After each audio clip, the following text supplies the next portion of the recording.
Bonjour à tous, c'est Thomas Boken, j'espère que vous allez bien. Moi ça va. Ça va super, le décor est en train de se péter la gueule, c'est génial. Aujourd'hui, nouveau tuto, on va voir comment faire une photo de nuit comme celle-là. À travers ce tuto, je vais essayer de vous transmettre toutes mes connaissances en 4 étapes.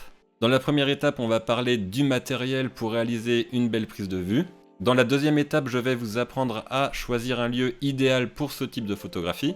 La troisième étape, c'est l'étape la plus négligée par la plupart des photographes ou des personnes qui souhaitent commencer dans la photographie de nuit. Ça va être la météo. Et puis la quatrième étape, sans doute celle qui va vous intéresser le plus, ça va être la prise de vue et l'exposition. Niveau matos, il vous faudra juste un boîtier qui permette de faire un réglage manuel sur votre prise d'exposition.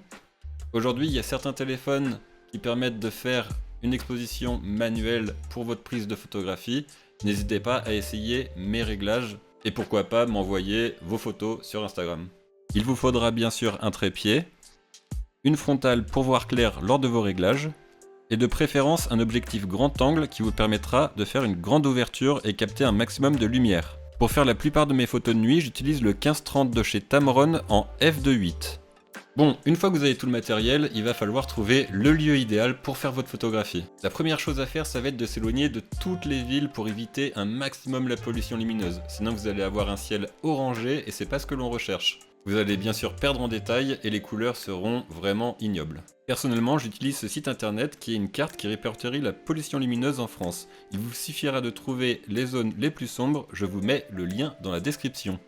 Je vous conseille aussi de trouver un espace dégagé sur le ciel avec, si possible, un sujet. Et pour les personnes qui habitent en montagne, vraiment essayez de monter en altitude, vous aurez un ciel de bien meilleure qualité et avec beaucoup plus de contraste. Maintenant que vous avez votre lieu, il est temps de se concentrer sur la météo.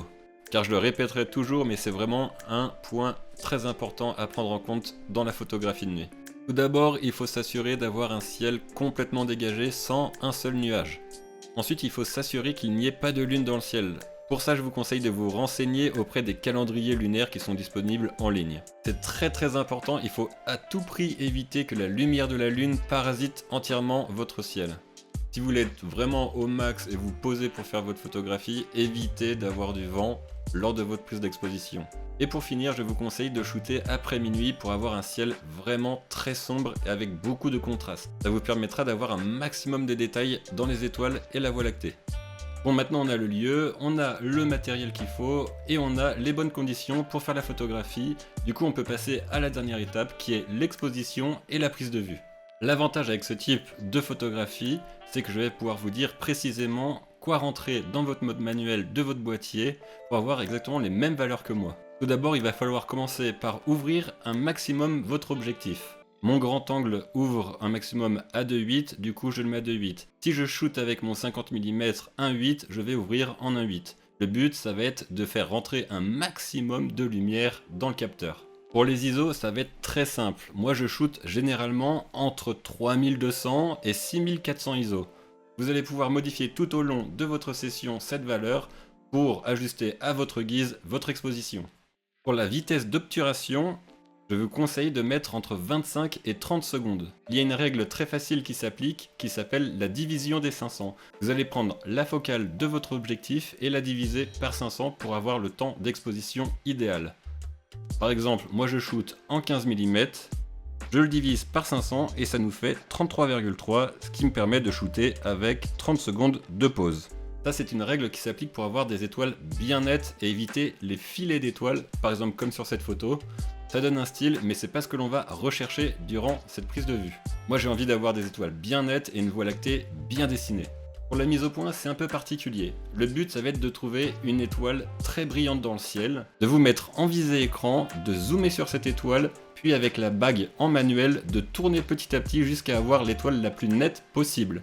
Je vous rassure, c'est quelque chose de difficile à faire, vous n'allez pas y arriver à tous les coups, mais vous allez pouvoir l'ajuster au fur et à mesure de vos shoots, jusqu'à temps de trouver la position idéale et vous aurez plus du tout à la toucher.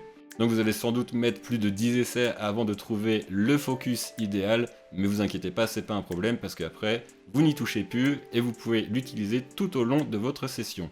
Après la dernière étape, ça va être juste de vous amuser, de vous balader un petit peu partout et de trouver le meilleur cadre possible. Et ensuite, vous avez votre photographie et vous êtes content. Le tuto va se terminer là, mais je vous donne rendez-vous très prochainement parce que je pense qu'on va du coup regarder un petit peu comment on peut modifier cette photo et je vais vous montrer mes petites techniques pour avoir une photo de Voie lactée impeccable et vraiment dont vous allez être fiers. Du coup je vous dis à bientôt et on se retrouve pour le post-traitement de cette photo. À bientôt.